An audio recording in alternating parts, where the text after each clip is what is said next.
Good morning, everyone. Today we are going to discuss another lecture, and this is in continuation with the previous lecture on current inflation dynamics and rupee depreciation. आज जिस lecture को हम आपसे discuss करने जा रहे हैं ये उसी का पार्ट 2 लेक्चर है जो हमने पहले लिया था part 1 lecture current inflation dynamics and रूपी डेप्रिसिएशन पर। पिछले लेक्चर में पार्ट 1 में हमने आपको बताया था कि जो करंट इन्फ्लेशनरी सिचुएशन है इंडिया में उसके दो मूल कारण हैं। एक डोमेस्टिक फैक्टर्स हैं और डोमेस्टिक फैक्टर्स में हमने आपको बताया था जो एक्सेस लिक्विडिटी इकोनॉमी में रही because of liberal RBI policy of augmenting money supply in the economy, ताकि पेंडेमिक टाइम्स में वो शुरू हुआ मार्च 2020 से और लगभग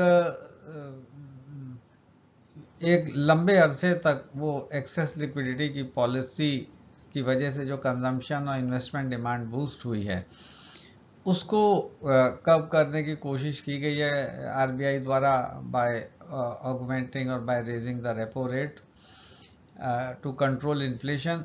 और दूसरा फैक्टर जो इम्पॉर्टेंट है वो ग्लोबल फैक्टर है जिसको हमने आपसे डिस्कस किया था।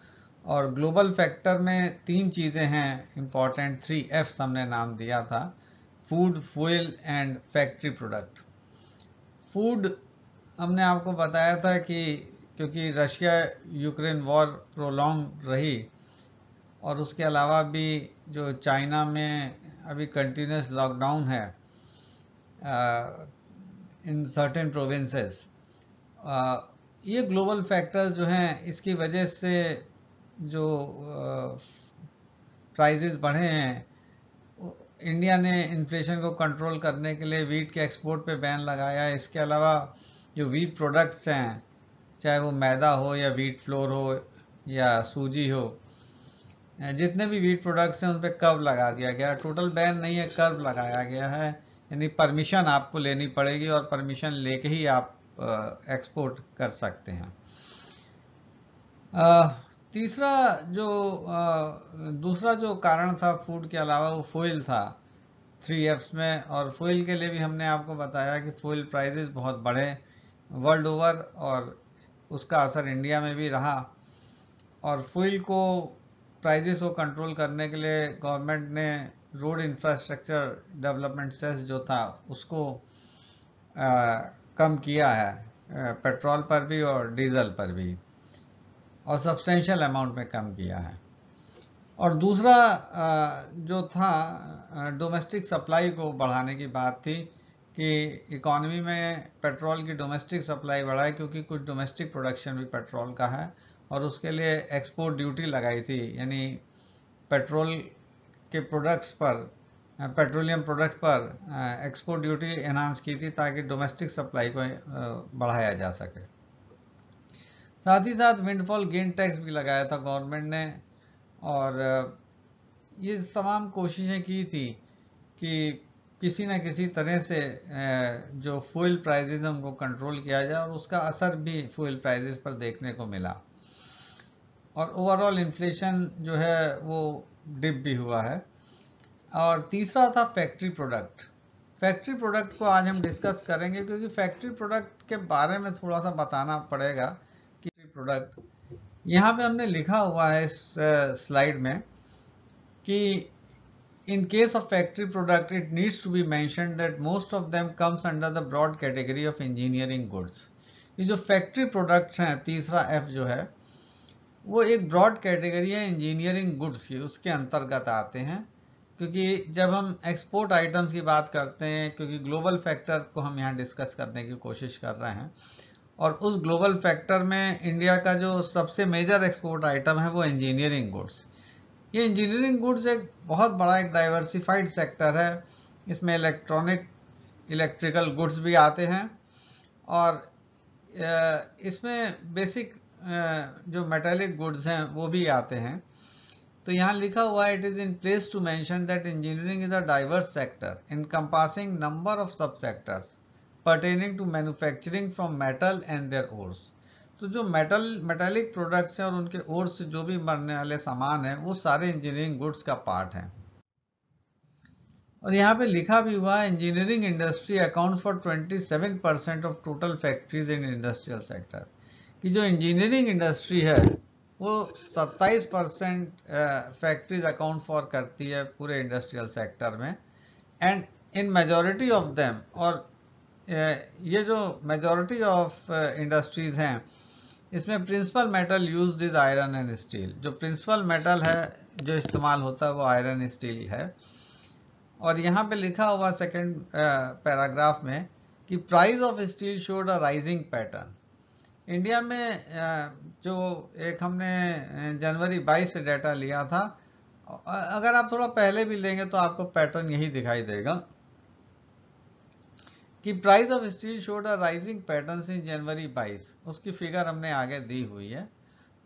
और to cool down rising prices, की स्टील प्राइजेस को कंट्रोल करना जरूरी है क्योंकि एक्सपोर्ट का एक बहुत बड़ा भाग है और इंडिया में भी जो इंफ्रास्ट्रक्चर इंडस्ट्री है जो बूम पर है, और उसमें भी आयरन स्टील जो है एक बहुत इम्पॉर्टेंट गुड के रूप में प्रयोग किया जाता है। और to cool down the rising prices, ये जो आयरन स्टील के प्राइजेस बढ़ रहे थे पिछले कुछ महीनों से, तो government extended exemption of custom duty on scrap steel for 1 more year। तो सरकार ने कस्टम ड्यूटी को स्क्रैप किया है।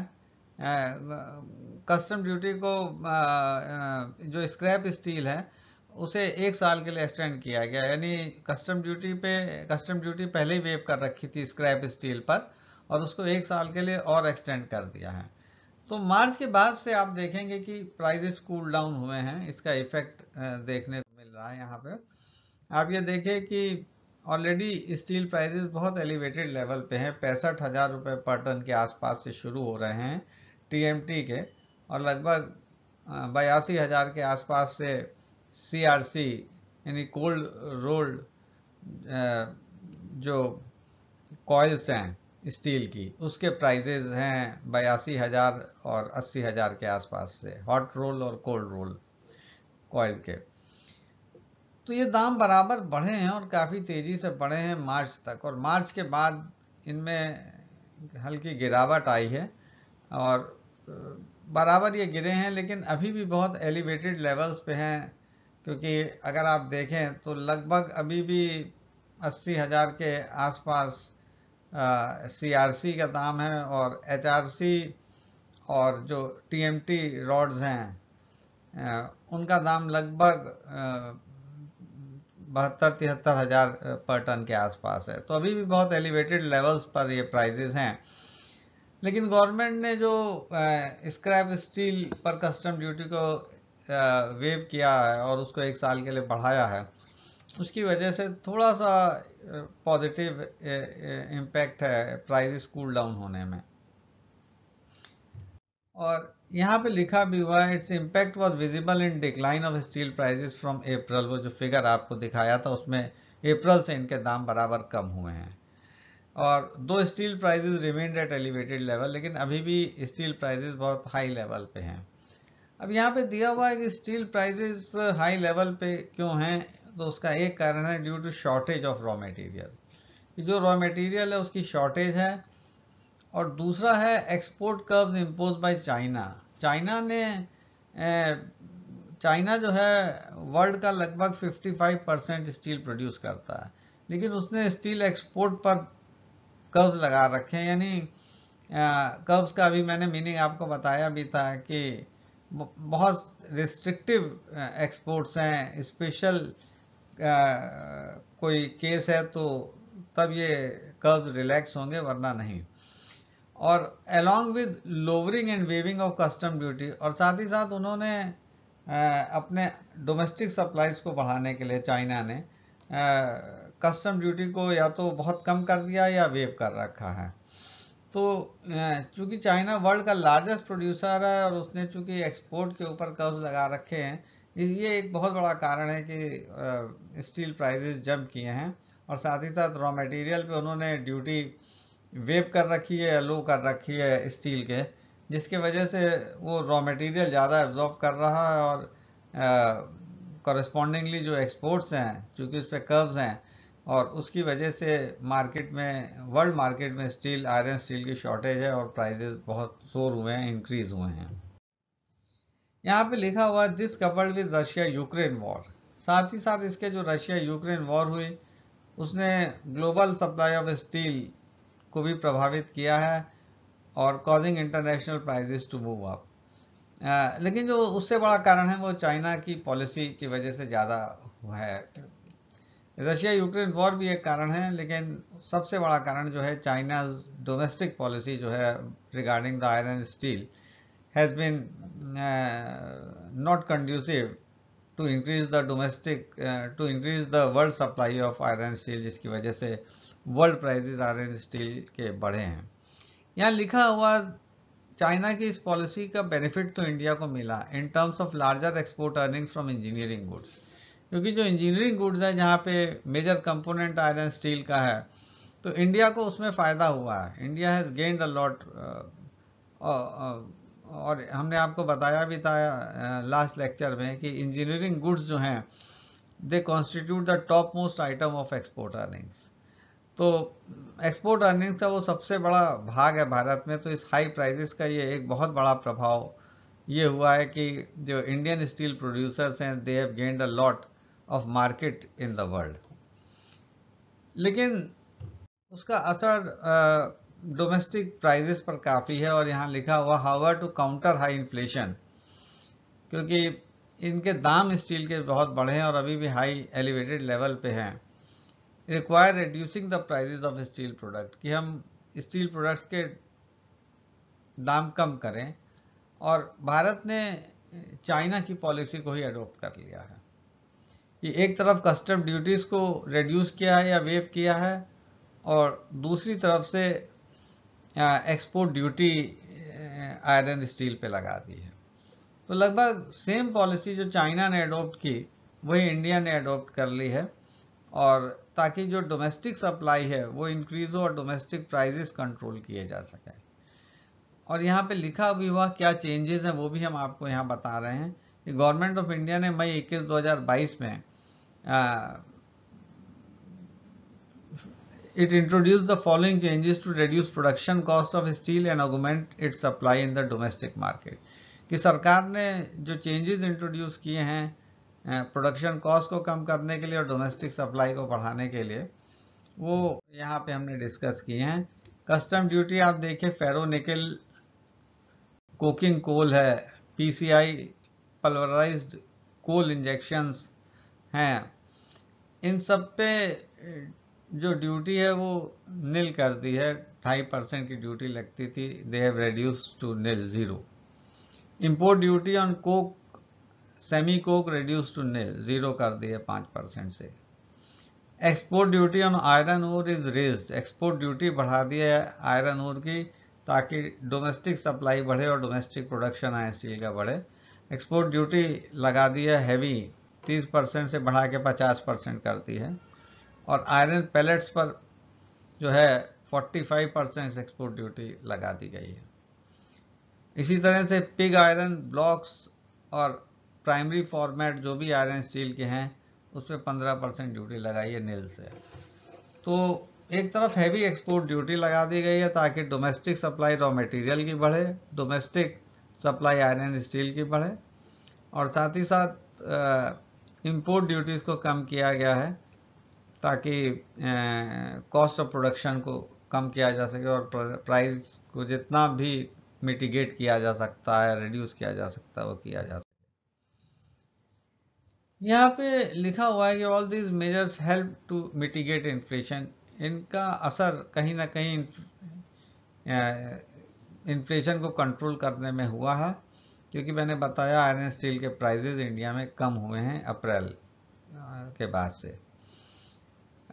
लेकिन साथ ही साथ निगेटिवली इम्पैक्टेड एक्सपोर्ट अर्निंग्स, क्योंकि एक्सपोर्ट ड्यूटी लगाई है, एक्सपोर्ट को कब करने की कोशिश की है ताकि डोमेस्टिक सप्लाई बढ़े। तो और इंजीनियरिंग गुड्स चूँकि टॉप मोस्ट आइटम एक्सपोर्ट का, और उसका एक्सपोर्ट कम होने का मतलब है कि एक्सपोर्ट अर्निंग्स रिड्यूस हुई हैं। और ये भी एक कारण है, बहुत बड़ा कारण है, जिसकी वजह से जो रुपी है वो लगभग डेप्रिशिएट होके पिछले कुछ महीनों से उसका बराबर डेप्रिसिएशन हुआ है, और वो कम होके लगभग 80 रुपये पर डॉलर के आसपास आ गया है। यहाँ पे वो चीज़ लिखी हुई है सेकेंड पैराग्राफ में इस स्लाइड के कि to certain extent rupee depreciation to around ₹80 per dollar reflect this fact. और रुपी डेप्रिसिएशन की वजह से इंपोर्ट कॉस्टली हो जाते हैं, और ये लिखा हुआ है कि this escalate cost of imports. तो कोशिश तो है कि डोमेस्टिक प्राइसेस को कंट्रोल करें, लेकिन क्योंकि ट्रेड ऑफ अगर हम डोमेस्टिक सप्लाई बढ़ाते हैं तो हमारी एक्सपोर्ट अर्निंग्स कम होती हैं। तो एक नेगेटिव ट्रेड ऑफ है between domestic supply and export earnings, और उसकी वजह से कॉस्ट ऑफ इंपोर्ट कहीं ना कहीं उस पर असर आएगा, बढ़ेगी, क्योंकि जैसे जैसे रुपी डेप्रिशिएट करेगा, आप $1 पाने के लिए पहले 75 रुपये खर्च करते थे, अब आपको 80 रुपये अगर देने पड़ रहे हैं, तो डोमेस्टिक कॉस्ट ऑफ प्रोडक्शन कहीं ना कहीं बढ़ जाएगी, और जो फ़ायदा जितना होना चाहिए उतना फ़ायदा यहाँ नहीं होगा। और यहाँ पे लिखा भी हुआ है कि इट्स स्पिल ओवर इफेक्ट्स, ये जो रुपी डेप्रिसिएशन है इसका spill over effects inhibit working of substitution effect, क्योंकि वो सब्स्टिट्यूशन इफेक्ट की वर्किंग को भी रोकता है, क्योंकि इंपोर्ट्स बिकम कॉस्टली। और इसलिए गवर्नमेंट जो रिलेटेड गुड्स हैं आयरन स्टील के, जैसे आयरन स्टील पाइप्स वगैरह हम लोग लगाते थे, अब पीवीसी के पाइप्स हम लोग यूज़ करते हैं, तो पीवीसी के पाइप्स की जो कॉस्ट ऑफ प्रोडक्शन है वो भी एस्केलेट हो जाएगी। तो जो एक फुल सब्स्टिट्यूशन इफेक्टिवली काम कर सकता है, वो कहीं ना कहीं पूरी तरह से काम नहीं कर पाता, क्योंकि अगर इंपोर्ट्स कॉस्टली हो रहे हैं बिकॉज ऑफ रुपी डेप्रिसिएशन, तो हम कस्टम ड्यूटी अगर रिलेटेड गुड्स पे कम भी करते हैं तो उसका असर जो है मैग्नीफाइड नहीं रहता है। वो चीज़ यहाँ पे बताई गई है सेकेंड पैराग्राफ में कि for instance reduction in custom duty on following item used in plastic industry. तो जो प्लास्टिक इंडस्ट्री है, खासकर जो पीवीसी पाइप्स वगैरह हम लोग बनाते हैं, और उसका रॉ मटेरियल जो बाहर से आता है, उस पर गवर्नमेंट ने ड्यूटी कम की है, लेकिन चूँकि रुपी डेप्रिसिएशन इतना ज़्यादा हुआ है कि ये जो ड्यूटी रिडक्शंस हैं वो उतना इफ़ेक्टिवली जो है सब्स्टिट्यूशन इफेक्ट जो वर्क कर सकता है उसको वर्क करने में बाधित करती हैं। यहाँ पे लिखा हुआ है कि नाफ्ता 2.5% से हमने 1% ज़रूर की है, लेकिन ये ड्यूटी रिडक्शन का जितना फ़ायदा होना चाहिए था वो नहीं हो पा रहा, क्यों because of the rupee depreciation. Propylene from 5% to 2.5%, इस पर भी कस्टम ड्यूटी को कम किया है, 5 से 2.5% कर दिया गया है। और पॉलीमर्स ऑफ विनाइल क्लोराइड यानी पीवीसी, उसका भी कस्टम ड्यूटी कम करके 2.5 से 7.5% किया गया है। तो रुपी डेप्रिसिएशन की वजह से जो सब्स्टिट्यूशन इफेक्ट इफेक्टिवली वर्क कर सकता था in favour of usage of PVC items, वो उतना इफेक्टिवली काम नहीं करेगा। और इसीलिए आप देखिए कि there is marginal decline in inflation rate. मई में 7.04% था इंडिया में इन्फ्लेशन रेट, जो घट के 7.01% रह गया है। हालांकि जो जुलाई का डाटा आया है लेटेस्ट, उसमें लगभग 6.7% है। अब आगे देखना है कि इन्फ्लेशन और कम हो पाता है कि नहीं हो पाता, कि आरबीआई का जो टारगेट है 2 से 6% के बीच पे रहे, वो अचीव हो पाएगा या नहीं, क्योंकि और भी कुछ चेंजेस गवर्नमेंट ने साथ में किए हैं जिससे कहीं ना कहीं इन्फ्लेशन कंट्रोल करने में दिक्कत आती है। उनको हम अभी आप थोड़ी देर में डिस्कस करेंगे। यहाँ पे लिखा भी हुआ है increase in import duty on gold साथ ही साथ गोल्ड पर इंपोर्ट ड्यूटी हमारी बढ़ा दी गई है। हालांकि जेम्स और ज्वेलरी का एक्सपोर्ट गोल्ड पे डिपेंडेंट है, और अगर गोल्ड पे हम इंपोर्ट ड्यूटी को बढ़ाते हैं तो उसका असर कहीं ना कहीं जेम्स और ज्वेलरी के एक्सपोर्ट पे भी पड़ेगा। तो उसको भी हम अभी डिस्कस करेंगे। और इसके साथ साथ imposition of GST on many essential items of consumption does not auger well for controlling inflation. तो एक तरफ गवर्नमेंट ने जो गोल्ड पर इंपोर्ट ड्यूटी बढ़ाई है ताकि हम गोल्ड के इंपोर्ट्स को रोकें और रुपी डेप्रिसिएशन को कंट्रोल करें, ये बहुत अच्छा स्टेप नहीं है, क्योंकि गोल्ड इंपोर्ट का असर कहीं ना कहीं जेम्स और ज्वेलरी के एक्सपोर्ट पे पड़ेगा। और ये लिखा भी हुआ है, James and jewellery is an other item of export that depend on gold import. तो ये बड़ा सोच के चेंजेस, पॉलिसी चेंजेस करने की ज़रूरत है, क्योंकि अगर आप गोल्ड इंपोर्ट को कब करते हैं तो उसका असर जेम्स और ज्वेलरी के से जो एक्सपोर्ट अर्निंग्स है उस पर पड़ेगा, और जो फ़ायदा मिलना चाहिए पॉलिसी का वो कई बार नहीं मिल पाता है।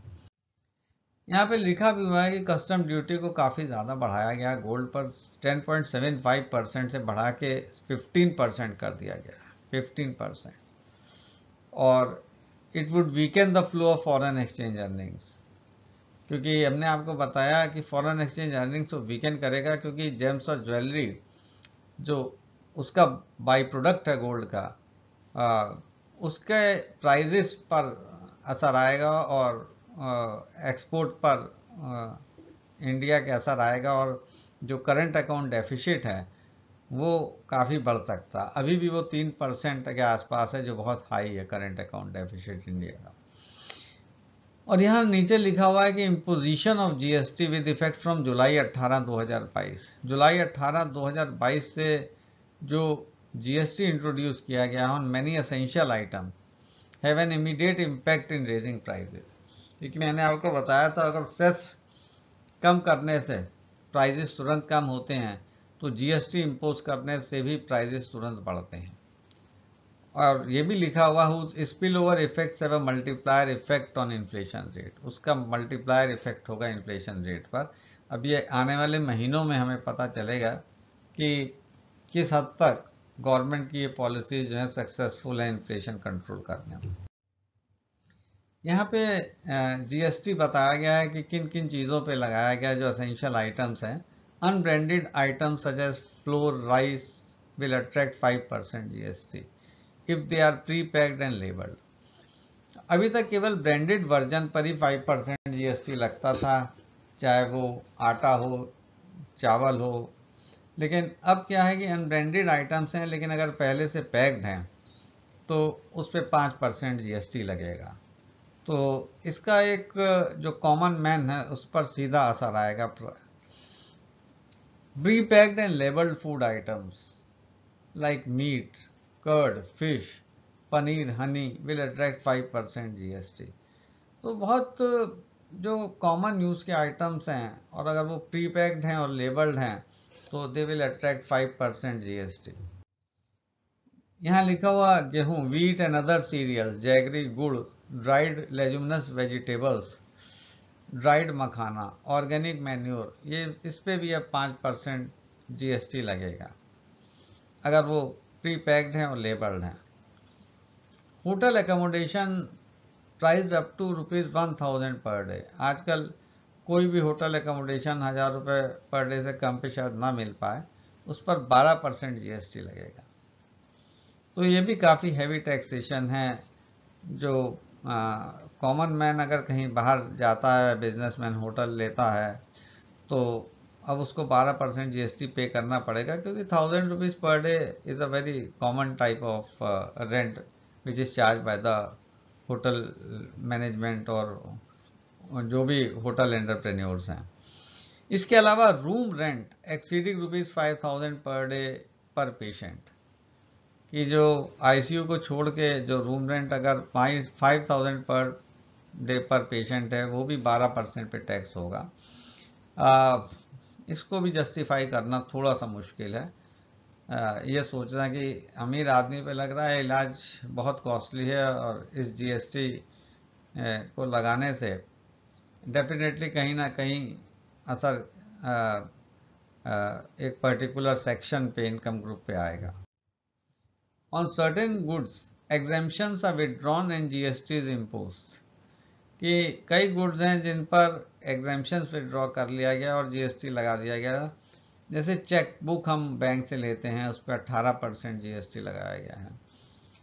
मैप्स हैं, एटलसेस हैं, जो बच्चे इस्तेमाल करते हैं पढ़ाई के लिए, उस पर 12% जीएसटी लगा दिया गया है। इसके अलावा पेपर नाइफ्स हैं, पेंसिल शार्पनर्स हैं, स्पून फोक्स हैं, वाटर पंप्स हैं, उस पर जीएसटी 12 से बढ़ा के 18% कर दिया गया, यानी 6% सीधा दाम बढ़ेगा। एलईडी लैंप्स हैं, लाइट्स हैं, सर्किट्स हैं, ड्राइंग एंड मार्किंग इंस्ट्रूमेंट्स हैं, टेट्रा पैक हैं, जिसमें जैसे अमूल जो है टेट्रा पैक में कई बार उनकी जो क्रीम सप्लाई होती है, या जो जूसेस हैं जो टेट्रा पैक में सप्लाई होते हैं, it includes basically aseptic packaging paper, यानी जिसमें आप लॉन्ग टर्म के लिए फ्रूट जूसेस को या क्रीम्स को स्टोर कर सकते हैं। तो ये इस पे भी 12 से 18% इन चीज़ों पे, ये बेसिक आइटम्स हैं जिस पे जीएसटी बढ़ाई गई है। मैक्सिमम इंक्रीज जो है जीएसटी का वो 5 से 18% है, और वो है it will be on machines for cleaning, sorting और ग्रेडिंग सीड ग्रेन्स, यानी गेहूं के दाम में बढ़ोतरी निश्चित यहाँ पे दिखाई दे रही है, और जो वीट प्रोडक्ट हैं उनके दाम पे, क्योंकि लिखा हुआ है कि 5 से 18% इंक्रीज किया गया मशीन्स जो क्लीनिंग, सोर्टिंग और grading of seed grains, pulses, इनके लिए जो इस्तेमाल मशीनें होती हैं। Machines used in milking industry, पवन चक्की, आटा चक्की, वेट ग्राइंडर, इन सब पे 18% जीएसटी लगा दिया गया। On leather and leather goods, solar water heater, GST rate 5 से 12% किया गया है। कट एंड पॉलिश डायमंड पे भी जीएसटी रेट बढ़ा दिया गया है, 0.25% से 1.5% है। तो जितनी भी ब्रांडेड ज्वेलरीज हैं, they are all costly now. Services provided by guest anchors in lieu of honorarium will attract GST, यानी कोई भी गेस्ट एंकर अगर ऑनेरियम चार्ज करता है तो ऑनेरियम अब जीएसटी फ्री नहीं है, it will be charged, it will attract a GST. GST rate उस पर नहीं दिया गया है, लेकिन जीएसटी अट्रैक्ट होगा, उस पर जीएसटी लगेगा।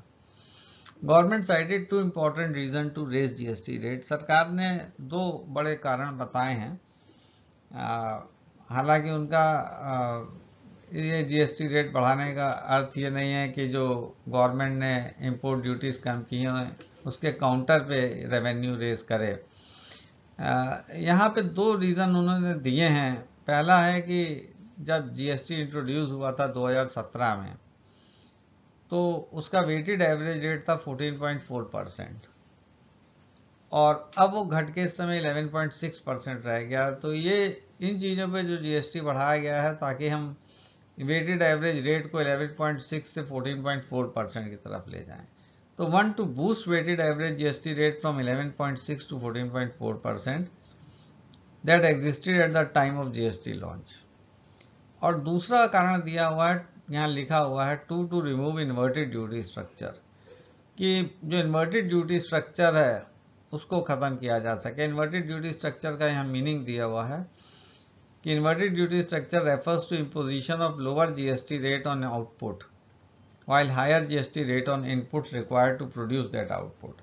यानी जो इनपुट्स हम इस्तेमाल कर रहे हैं आउटपुट के लिए, उस पर हायर रेट है और उससे जो आउटपुट बन रहा है उस पर कम रेट है। तो ये इन्वर्टेड ड्यूटी स्ट्रक्चर को रेक्टिफाई करने के लिए, करेक्ट करने के लिए भी गवर्नमेंट का ये कहना है कि हमने जीएसटी रेट बढ़ाया है। नेक्स्ट 48th जो जीएसटी काउंसिल नेक्स्ट मीटिंग है वो मदुरई में होनी है, अगस्त में होनी थी फर्स्ट वीक में, लेकिन अभी इसकी एग्जैक्ट डेट नहीं आई है।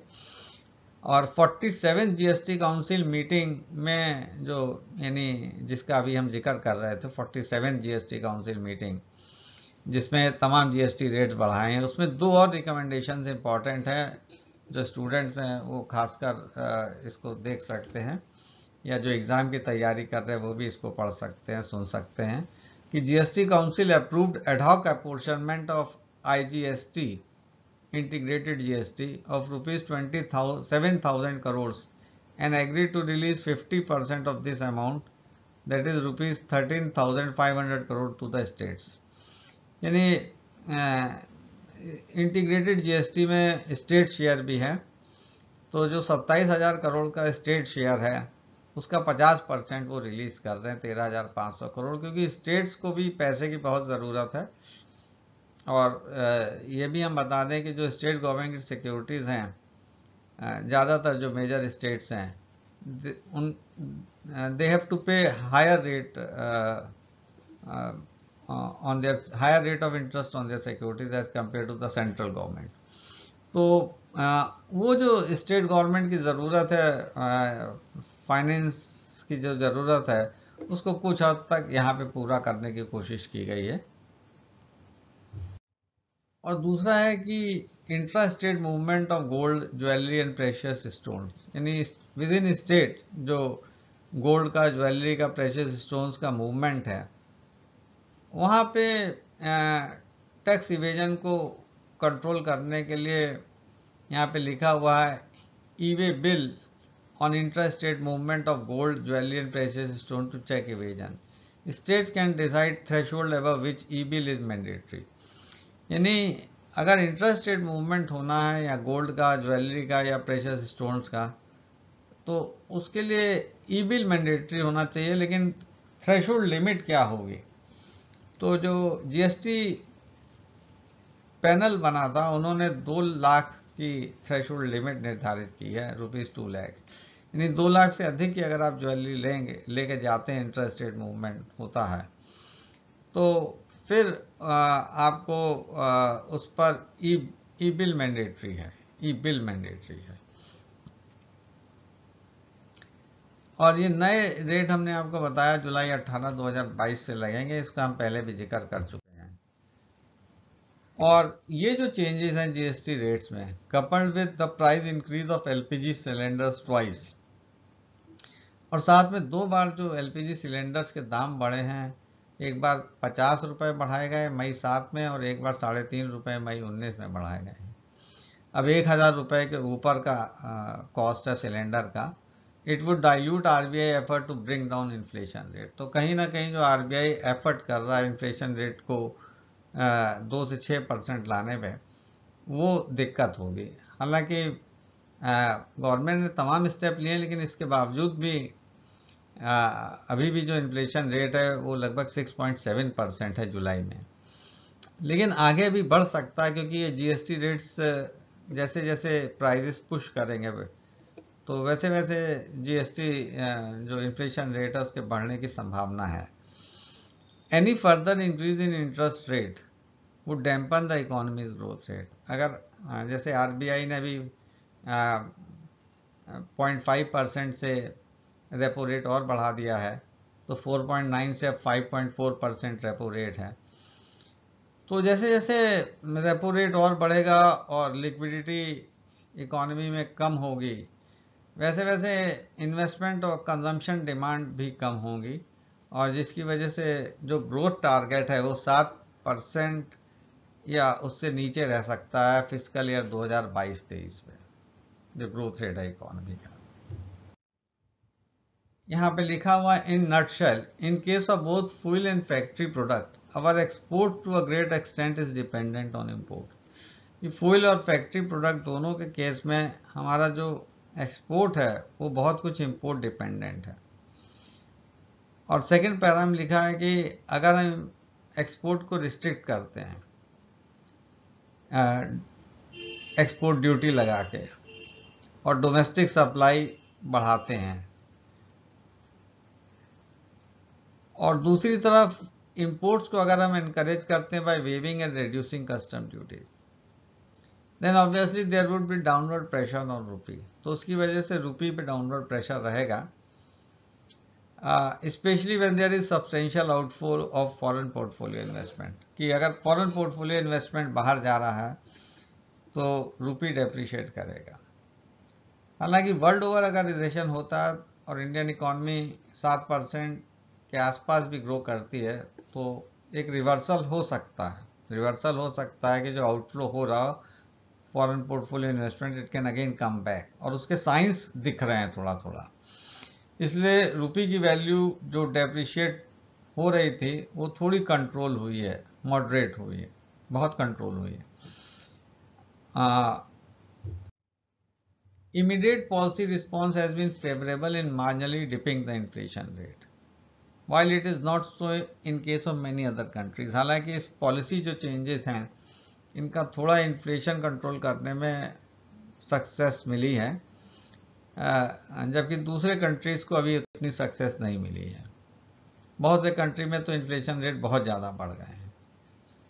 लेकिन यहाँ पे दूसरा पार्ट लिखा, however the sad dimension of these measures is that they fail to check the rupee depreciation, कि रुपी डेप्रिसिएशन इफेक्टिवली नहीं चेक हो पाया है और करंट अकाउंट डेफिसिट बराबर 3% से ऊपर रह रहा है, which ultimately would make necessary imports costly, जिसकी वजह से जो नेसेसरी इम्पोर्ट्स से कॉस्टली होंगे, thereby eliminating any impact of policy response to further dampen the inflation rate, और उसकी वजह से फर्दर डैम्पनिंग इन्फ्लेशन रेट की हो आसान नहीं होगा, ये राह आसान नहीं है। तो अब ये देखना है कि टोटलिटी में पॉलिसी चेंजेस किस हद तक इन्फ्लेशन को कंट्रोल कर पाते हैं, क्योंकि ग्लोबल कंस्ट्रेंट भी हैं और डोमेस्टिक कंस्ट्रेंट्स भी हैं। और बताइएगा आपको कि ये लेक्चर आपको कैसा लगा। ये सेकंड पार्ट है जिसको हमने अभी आज आपसे डिस्कस किया है, और ये दो पार्ट्स टोटलिटी में हैं, current inflation dynamics and rupee depreciation में। अगर आपको अच्छा लगेगा तो अपना फीडबैक ज़रूर दीजिएगा, और हमारी तरफ से आप सभी को गुड विशेज़। आज हमारे यहाँ में सेम 4 के एग्ज़ाम भी शुरू हो रहे हैं, और साथ ही साथ कुछ लोगों का पर्सनल प्रमोशन भी है, तो हमारी तरफ से गुड विशेज़ सबको, good wishes to all. Okay, thanks and good wishes.